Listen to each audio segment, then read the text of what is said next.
At pagka meron na, tira na. And today is the day that the Lord has made. We will rejoice and be glad to Him. Sabay-sabay. This is the day, this is the day that the Lord has made, that the Lord has made. Tama na, wala akong dalang na pansit sa kasi afternoon ka rin. Magandang umaga, mainit at naglalagkit na umaga. Dahil sobrang init. Diyos ko, sabi nga sa Bisaya, mapasok. Tama ba? Oo, maraming salamat Vice Mayor Chi Atchisa at sa ating mga barangay chairman na nandito sa Santa Mesa at iba pang bahagi ng District 6. Nadadalas ako. Nakadadalawa na kayo sa akin, sa linggo pa lang ha. Kasi yung biyata, sinarado rin yun. Kaya nga nag-uusap kami kanina ni Julio, sabi ko, alam mo yung health center, hindi sinasara. Dinadagdagan. Kasi yung populasyon, yung marami. Na ano nga siya, sabi niya, sir, pagpapasensyahan mo na ako, minsan nakakatikin kami ng reklamo sa Esperanza. Hindi dahil sa hindi efficiente yung ating mga doktor, ay medical frontliners, kundi sa dami ng bulusok ng pasyente. Kahit naman sino magkwenta, kahit nga manood tayo ng sinihan, di ba? Gusto natin panoorin yung sine, pag puno na. And that's why, ang inyong lingkod at 10 ng aking mga kasamahan ng lingkod bayan na inyong hinala. Andiyan dyan, si Voltaire. Tayo nga kayo, kaya, alam ko, pogi-pogi. Si bang dalaga rito? Purong mukhang dala na lahat. Meron sa labas. Ayaw. May asin po si Nanay. Si Voltaire, si Elmer Pa, Christian Joey Uy, Doc Mercado, at ang kasing edad ng mga lolo't lola ko, si Lou Veloso. Ayan, yung mga yan, ito daw po yung sinasabi ni Vice Mayor. Habang wala kaming pera, kami gawa ng disenyo, improvement, planning. No? Kaya si Andres, hindi yan mapagkakatulog. Pero bilib ako, no? Bata pa lang si Chief, kilala niya na si Andres. So alam niyo na, matanda na si Andres. Sabi niya, magkababata raw sila. Sapagkat ayaw kong sayangin ang oras. Para pagkakataon, choppy na lang ang problema. Kaysa yung nauna yung pera, saka mo lang mag-iisip ng gagawin. Kaya ang inyong pamalang sa hindi natigil ng kakaplano at pagka meron na, tira na. And today is the day that the Lord has made. We will rejoice and be glad to Him. Sabay-sabay. This is the day, this is the day that the Lord has made, that the Lord has made. Tama na, wala akong dalang na pansit sa kasi after nung charismatic nung araw, dinadayo ko yun. Kaya very close sa akin yung kanta, kasi nung araw, nung natabs ka, di ba, may charismatic. Magkakantaan na. Pagkantahan na, susunod doon, chichana.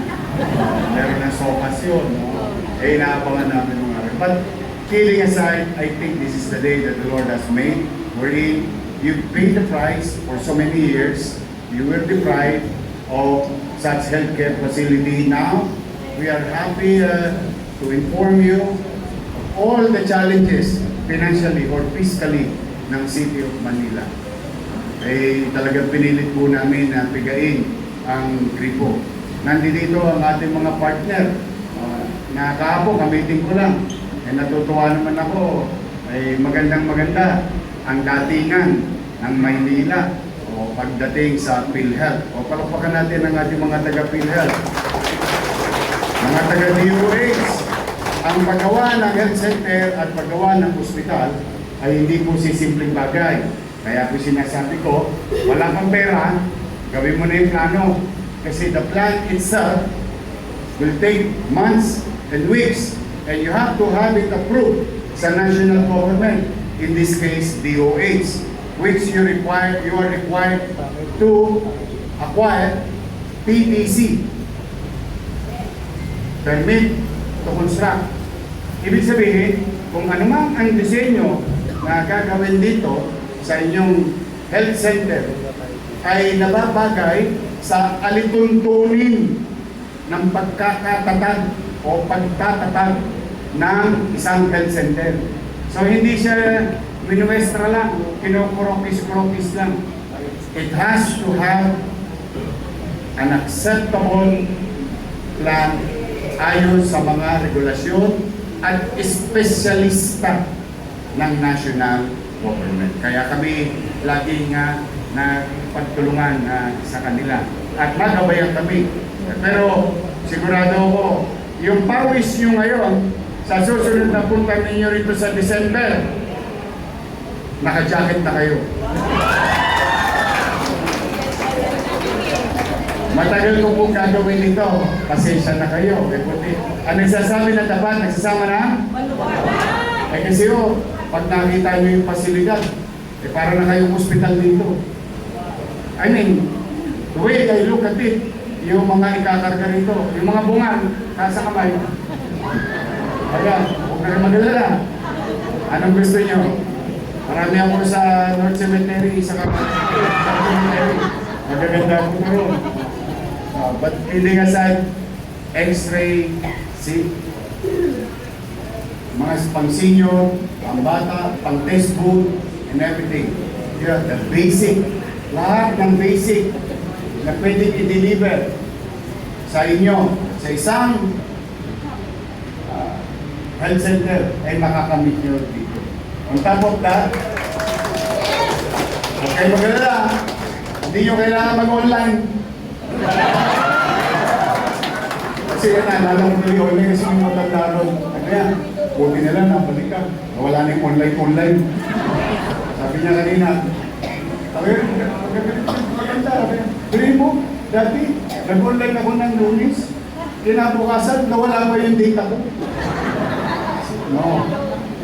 Kami, sa part namin, yan sa instituto, ang head natin ng buong district, sa part namin, kami mga nasa frontline, ang kailangan namin gawin is kunin ng data. Hindi kayo para pahirapan. At ang obligasyon namin is sumite sa PhilHealth yung data namin. Hindi sa inyo manggaling ang obligasyon. Kami ang may obligasyon. Kaya, pumanatag kayo. Reformen. Kasartan. Kalsula. Ay, pipilitin ko. Katulad ng mga iba natin ginagawa. Marami na po tayong nireclaim. Binawi. Marami naman tayong binuhay. At marami pa tayong idadagdag na health center sa lungsod ng Maynila. Yung nauna na natin na nag-exist, we will continue to develop one by one, each and every one of it. We will remodel it, we will modernize it, we will equip it for a better healthcare. Piyahe-piyahe, dahan-dahan, one at a time, but we will not stop. Just imagine, ilang buwan pa lang ako, nakakailang disgrasya na kami ng health center, hindi pa kami titigil. Hindi ko kami titigil talaga. Kasi kahit na ang tsapi natin, kakakarampot, kahit na yung pera natin, kakaunti, I will make sure that we will continue to invest into MBN. Minimum basic needs. Housing, education, healthcare, and jobs. Doon lang tayo iikot itong pamahalaan nito under our leadership. Yung iba, mga palamuti na lang, nag-benching na lang yun. Pampasarap sa rekado, malinis, maliwalas, panatag na pamumuhay sa lungsod ng Manila. But the basic ingredients para itaas ang antas ng pamumuhay ng tao, siya ang aming pupuhunan. In fact, sino sa inyo maraming minahal? Taas ang kamay. Wala kayong minahal? Kaya pala wala may sakit sa puso sa inyo. Oh, yung mga tao maraming minahal, malamang nagpara-para na mga ugat sa puso. Ha? O huwag kayo mag-alala. O, kahapon, nag-resume na ulit We, Manilans, tayo lang, na lokal na pamahalaan na may cat lab sa buong Pilipinas. Ano yung cat lab? Para ba yun sa pusa? Hindi po. O sabihin mo ng ano? Categorization? O yun na yun. Pero para sa madaling salita, ano po yun? Doon po, noong una ninyo kung pinagkatiwalaan, nung pinagawa natin yung ospital ng Maynila, nagtatag tayo ng isang area kung saan sa lahat ng mga nababasa kong sulat, napapansin ko maraming tinatamaan sa puso, sa cancer. Sabi ko, I think it's high time, lagyan nyo yan ng ano para sa puso. Tapos makipag-coordinate kayo sa heart center, makipag-coordinate kayo sa UP, PGH. Tapos, di madaling salita, by tens, multiple tens of millions ang halaga ng makina, ng laboratory. Nung nawala po ko, hindi ginamit. Ayun ang totoo. We call a spade a spade. Naka-impact doon. Bakit? Dahil malaki ang gastos ng pamahalang lungsod sa posibleng isang pasyente. Totoo, yung gagastusin ng taxpayers' money para sa kanyang mamamayan, napakalaki. Ang termo ko naman, ba't ninyo pinangihinayangan yung gastos sa isang tao na mabuhay lang? Hindi ko mag-gets eh. Sa totoo lang. So hindi yun siya tumakbo. Nung nakabalik ako, salamat sa inyo. Landslide na naman ako sa Dampa. I love you.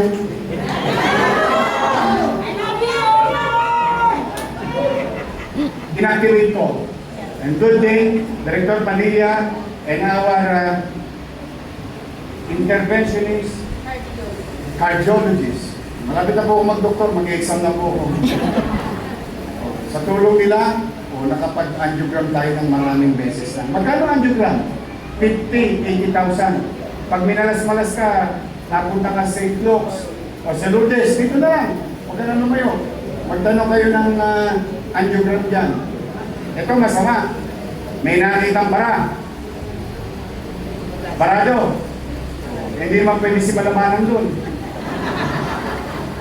I-angioplasty ka. You know how much is angioplasty? Heart center, minimum 1 million. Minimum. Kasi usually tatlo. Yung binibiling goma. Hindi yung goma, bakal yun, parang goma. Binog stent. Stent. Mahal yun. Paano kung tatay mo? Paano kung nanay mo? Okay naman mga may edad dito. Paano ko yung anak ninyo? Gana. Hallelujah. Gana. Why? Because there is no access. But we, as local government unit, and I want you to be proud of it because it's your money. Galing yan sa inyo. Sininok ko lang. Ginastos ko lang sa mga bagay na tingin ko, pag peligro ng ora, at least may matatakbuhan yung mutaw.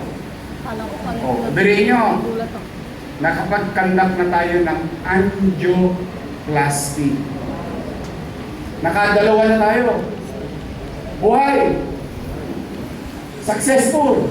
Kasi it's a life-threatening, but imagine it's a public hospital. O ngayon, nag-resume tayo. O nung yung dalawang pasyenteng taga Maynila, may bill. May bill na. Pinakitaan na ng bill ng ospital ng Maynila. A, B, C, D, E, lahat ang ginamit, pati stent. O. Bill, total, 975,000 bawat isa. Tanong, sino may 975,000 dito? Patay. Tapos na ang buto-buto. Magkano biniyaran ng pasyente? Sa 975,000? Zero. Hindi mo kailangan ng GL. Hindi mo ka na maggalagala. Nakasingil ba kami sa PhilHealth? Hindi. Okay lang. Why? Talagang gano'n, may particular rules. Pero, the point is, gumastos ba tayo ng pera ng tao? Opo. Ang mahal ng stint eh. Oh. Ang tanong ko ngayon sa inyo, sulit bang gastusan ko ang isang tao na umigit kumulang 1 milyon, mabuhay lang siya? That's why we are here today. We are going to build something that you deserve better. Better things from your government. Hindi yung mema. May matayo lang, may magawa lang, bagay na dapat magamit at mapakinabangan. Ano ngayon kung maluluma? Ano ngayon kung masisira? Basta nasira, ginamit ng tao, sulit na. Tama ba rin? Kaysa naman naka-display lang, masabi lang meron. O kahapon, maintenance. Maintenance, inaproba namin. Alerto ng ating mga bisita sa DOH saka sa PhilHealth. Kahapon, approval. Appropriating 13 million pesos just to maintain MRI machine. Yung MRI natin na binili, may maintenance yun. Tanong, sulit ba yung 13 million na pera ng tao pa yan? Sulit. Bakit? Hindi ko naman malalaman paano gagamutin sa tao pag hindi na MRI. Pag hindi na CT scan. Tama mali? Mura ba ang MRI? Exactly. Kakain mo na lang. Kaya, ito maraming hindi nakakaintinding tao nito. Pero sa atin, marami na unawaan to. Ang isang ina, ang isang ama, may sakit. At siya'y may panggastos na natitira. Alam niyo ba, mga kabataan na nakikinig dito, ikukubli ng isang magulang ang kanyang karamdaman para wag na lang gastusin yung natitira niyang pera, maipakain lang sa atin. Yun hindi alam ng mga kabataan. Itatago yun, kaya na nagkakagulatan eh. Ang lakas-lakas pa ng tatay ko, huminga lang, pinatake na. Why? Kasi kinukubli nila yun, kaya ayaw na nila maging pabigat. Dala ng walang access to better healthcare facility and equipment. Kaya po sa inyong mga naparito, kay Chairman Lines, 10 ng iyong mga kagawad, sa inyong mga barangay chairman, mga tanod, lahat kayo naparito. Hindi ko makakalimutan itong barangay ninyo, itong komunidad ito. Lalong-lalo na yung minamahal ko, sumalangit nawang kaluluwa na naging mabuti na si dating Chairman Inahe, na mahal kayo. Hindi ko yung malilimutan, yung matanda na yun. Hindi kami magkaibigan noon nung umpisa. Pero nakasama ko yun sa Dilubyo. Nakasama ko yun sa Aberia. At doon ko nakita kahit na may edad na siya, yung pagmamalasakit sa inyo ng dating chairman na si Inahe, gano'n na lamang. Kaya sabi ko, bagay din na maramdaman ninyo galing sa pamahalang lungsod yung anong pagmamahal ni dating chairman Inahe para sa bawat isa sa inyo. Kaya po, sa mga nanay naman, huwag kayo matatakot, tuloy ang daycare center nyo. Hindi yan magagalaw. Saka maliligo ulit kayo ng gatams. May Yormel ulit. Oo, naitabi ko na yung pera. At yung Yormel, hindi na lang pang daycare. From 21,000 na na-reach natin, we're going to reach 60,000 because we're going to elevate the reach. Daycare, tuloy. Kindergarten sa big school and grade 1. Yes. We will continue to give proper nutrition sa inyong mga minamahal na apo habang nasa loob ng pasilidad namin. Lahat naman tayo halos ito nakatikim ng clean. Shout out sa mga tumira ng Nutriban. Di ba, titigas sa buto natin? Di ba, tinatakal mo yung clean sa papel?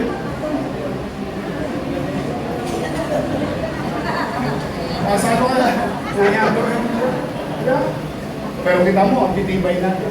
Ganon din ang gusto kong mangyari sa mga apo ninyo at mga anak ninyo.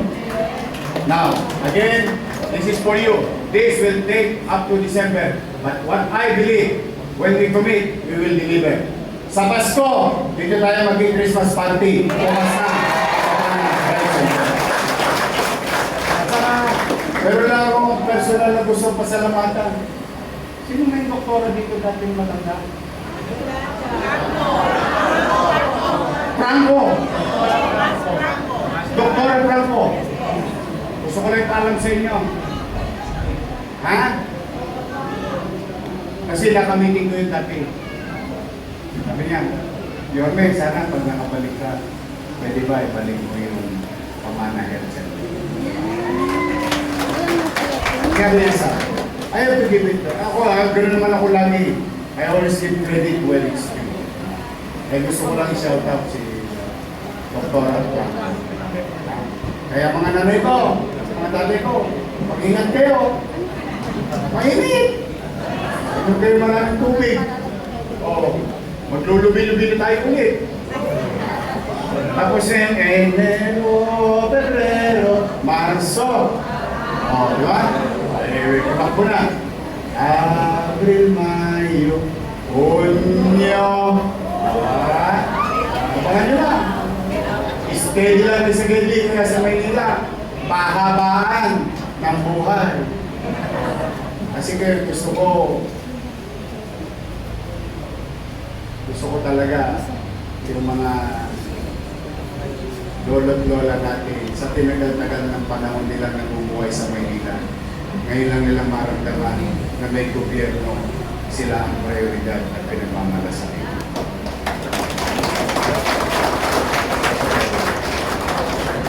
Ngayon man lang, sa hinabahaba ng binyahin ninyo, gusto ko, pagdating ng araw, pagpapantay na ang mga paa ninyo, mararamdaman ninyo, masaya kayong pipigit, kasi alam nyo, iiwan ninyo yung mga mahal sa buhay na may gobyernong pagmamalasakitan sila. Mahirap, hindi simple, pero hindi imposible. Manatag kayo, pipilitin kong magbuti.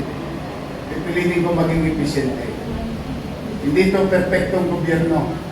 Pati ako. Si Jesus lang ang perfect. Pero, tiyak, may gobyerno sa lungsod ng Maynila. Kaya mga nanay, mga tatay, mag-ingat kayo. I love you. Tuloy na tayo. Ha? Really, pag nakita nyo ito pagkatapos, masaya kayo. Kala nyo may hospital kayo ito. I don't want to exaggerate things, but we'll just deliver. So for the meantime, I'm happy to all barangay officials here, lalo na yung adjacent, pare, sa inyo. At least, sosok pa na lang kayo ito. Maraming makikita. About 40,000. See, community alone. About 40,000 individuals. So mag-ingat kayo at pagpalain nawa kayo ng buong may kapal. Manila! Maraming salamat po. Hindi po